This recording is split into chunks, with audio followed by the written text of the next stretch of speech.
Joined once again on the line by Dr. Martin Rupiya. Doctor, a very good afternoon to you. Thank you so much for joining us. We hear there's been latest developments in Zimbabwe where a deal has now been proposed that the former Vice President, Emmerson Mnangagwa, should now lead a transitional government while President Mugabe has been given an opportunity to negotiate an exit that includes state protection for him as well as his family. But, Doctor, do you think this is an amicable deal? And knowing how stubborn Mugabe is, do you think it's just going to, go without a big fight?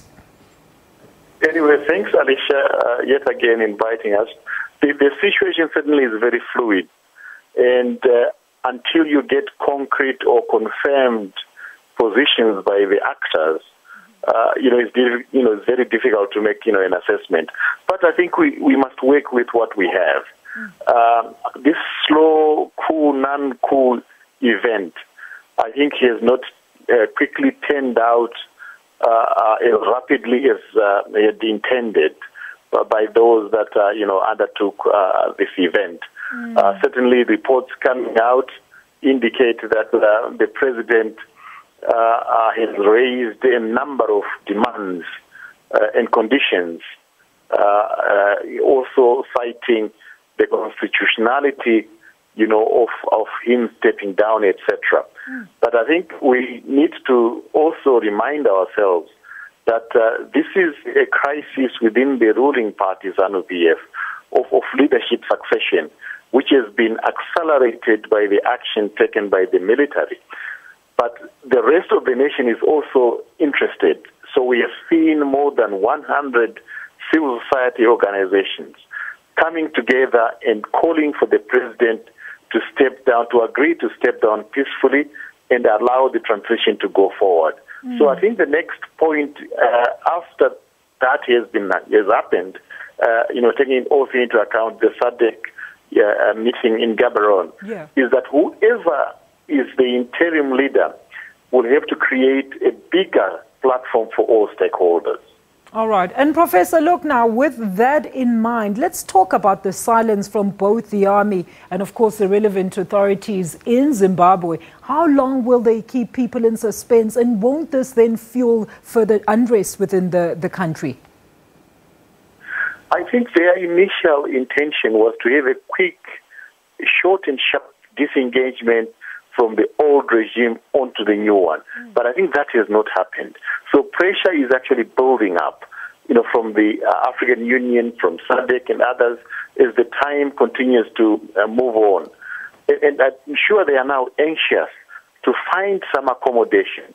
People were suggesting, Alicia, whether or not they would get the president to agree, if not, then to approach Parliament and maybe move a motion, of impeachment. But I think all of that indicates that at least part of what is now taking place has not gone according to plan.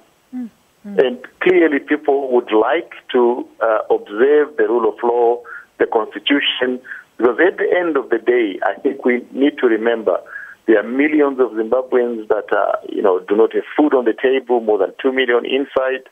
There are a lot more outside.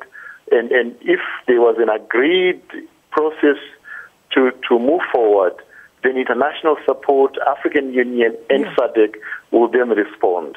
Professor, look, let's talk about this. While we're dealing with the army being on the ground, on Tuesday, General Chiwenga chronicled how the military actually used to step in during the liberation struggle whenever some elements actually tried to derail the revolution in the country. Exactly how did the military then deal with such elements? And was it as extreme as what we've seen happen in the past couple of weeks where, of course, we've seen the sacking of various members of the cabinet?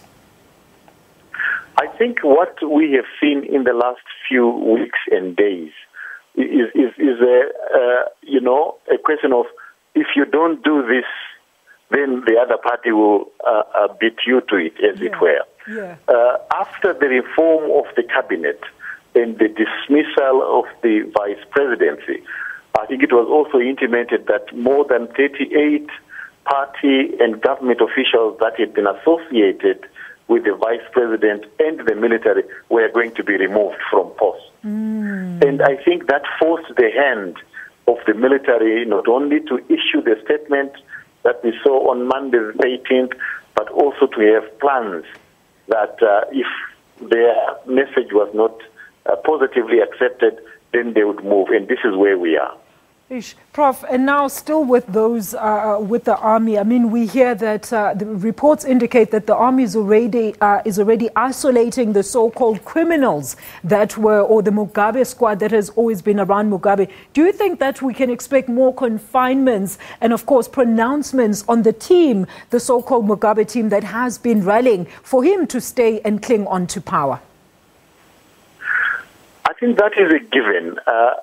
The Minister of Finance, Chombo, and a couple of cabinet ministers arrested inside the president's residency. The sort of G40 faction. We have to expect continuing arrest by the military, and then of course the more dangerous aspect, Alicia, is what we have seen: the fight between the police on the one hand and the military on the other. The snippets of unconfirmed reports indicate that the police were preparing to arrest General Chiwenga when he returned, from China. And therefore, there was a large contingent of military troops meeting him at the airport when he arrived. But the point is this: not only do you have the military moving against G40 identified ministers, but also moving against the police. All right, and that creates a volatile combination. And Prof, just to clarify this for us, I mean, we're very confused. Those people that are now said to have been arrested by the army, what happens to them? Will they be court-martialed? What's going to happen?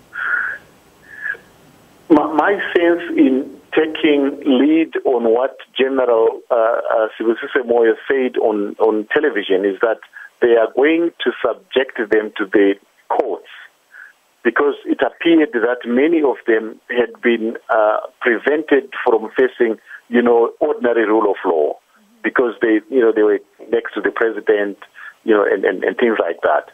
So that's what I think. I think they're going to go through the court process. Right. Certainly, the evidence suggests that the Attorney General had been removed from post because he wanted to prosecute, one of the ministers. So that's what I think is going to happen. Prof, thank you so much for that update. That is Professor Martin Rupiya, a political analyst, with an update on Zimbabwe there for us. Well, 2 more families have described the pain of seeing their loved ones deteriorate and die out at the Cullinan Rehabilitation and Care Center. Miriam Munyane and Lillian Mpofu took the stand today at the arbitration hearings in Parktown here in Johannesburg, and they detailed